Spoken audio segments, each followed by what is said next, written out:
Hi friends बागुनारा अंदर बागुन्नारनुकुंటున్నాను ఈరోజు దేవుని వాగ్దానంతో నేను మీ ముందుకు వచ్చాను।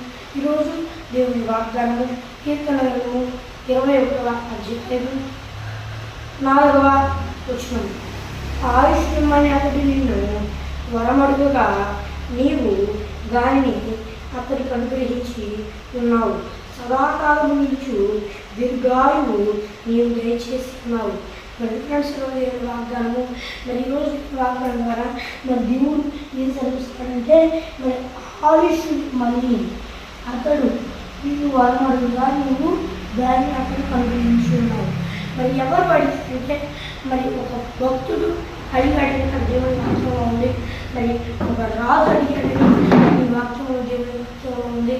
మరి ఆయుష్మని దేవుడిని అడిగినప్పుడు అంట మరి ఆ వరాన్ని మరి అనుగ్రహించాడంట।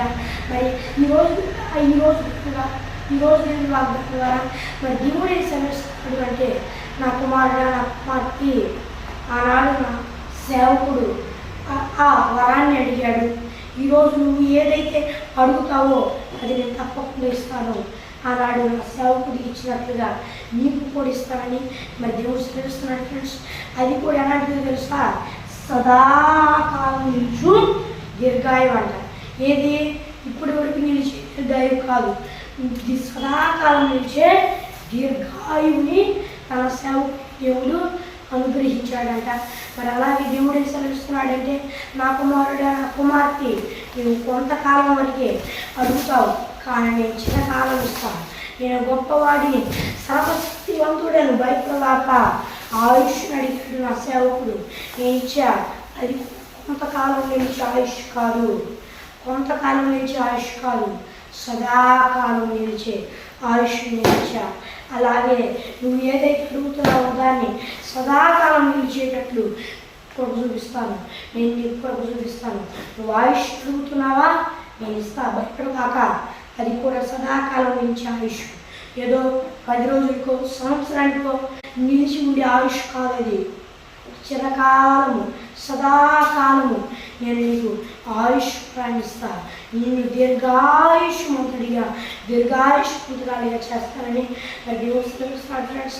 మరి మీరు ఎలాంటి పరిస్థితుల్లో ఉండి ఈ వాగ్దానం చూస్తున్నారో నాకు తెలియదు, ఒకవేళ మీరు కూడా దేవుడిని ఆయుష్ ఇస్తున్నారా, దేవా ఆయుష్ ఇవ్వయ్యా అని అడుగుతున్నారా, భయపడవాకండి, దేవుడు సెలవిస్తున్నాడు నేను ఆయుష్ ఇస్తున్నాను, భయపడవాక నా కుమార్తె అది కూడా కొంతకాలం వరకు కాదు, సదాకాలం నిలిచి ఆయుష్కి నేను ఇచ్చి దీర్ఘాయుష్మంతుడిగా దీర్ఘాయుష్మంతురాలిగా చేస్తానని దేవుడు సెలవిస్తున్నాడు। మరి మీరు ఎలాంటి పరిస్థితుల్లో ఉన్నా భయపడవాకండి, దేవుడు మీకు సదాకాలం నుంచి ఆయుష్ ఇస్తా అన్నాడు। అలాంటి ఏదైనా మన వరాలు అవ్వచ్చు, ఇంకేమైనా కూడా సదాకాలం నుంచే వరాలు ఇచ్చి మనకు గెలపరచబోతున్నాడు। అయితే దేవుడు గెలపరుస్తాడు, అయితే వీళ్ళు తగినట్లుగా దేవుని ఎంత భయభక్తులు కలిగి ఉండాలన్నమాట। దేవుని ఎంత భయభక్తులు లేకుండా ఎట్టబడ్డా దేవుడు కాపాడతాడులే నన్ను అని చెప్పి పిచ్చి పిచ్చి పనులు చేస్తా, ఎట్టబడితే అలా డ్రైవింగ్ చేస్తా, డ్రైవింగే కాదు ఇంకా చాలా చండాలు ఉంటాయి, కొంతమంది చాలా చండాలు వాటికి కూడా దారి ఒక గాడిలో తెలుసా దేవుడు ఎక్కడ కూడా బతుకుతాడులే అని అనుకుంటుంటారు, తప్పనమాట। మీరు కూడా దేవుని ఎంత భయభక్తులు కలిగి అయ్యా నాకు సదాకాలం నుంచి ఆయుష్ అని ప్రార్థన చేసుకోండి, దేవుడు తప్పకుండా మీకు సదాకాలం నుంచి ఆయుష్ ఇస్తాడు।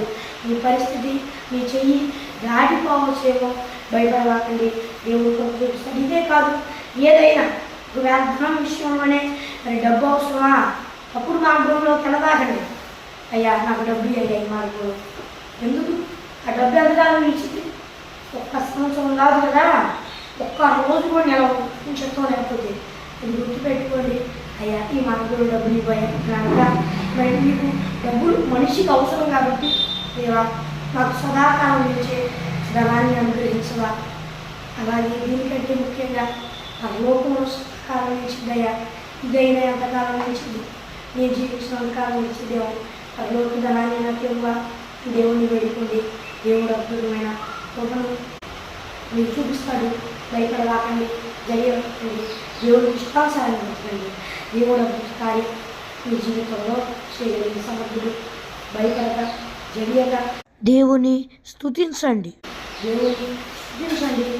దేవుడు అద్భుత కార్యాలు మీ జీవితాల్లో చేస్తాడు. బైబిల్ కాకుండా దేవుడి మాట ఆశ్రయించుకున్నాక చిన్న ప్రార్థన చేస్తున్నాను.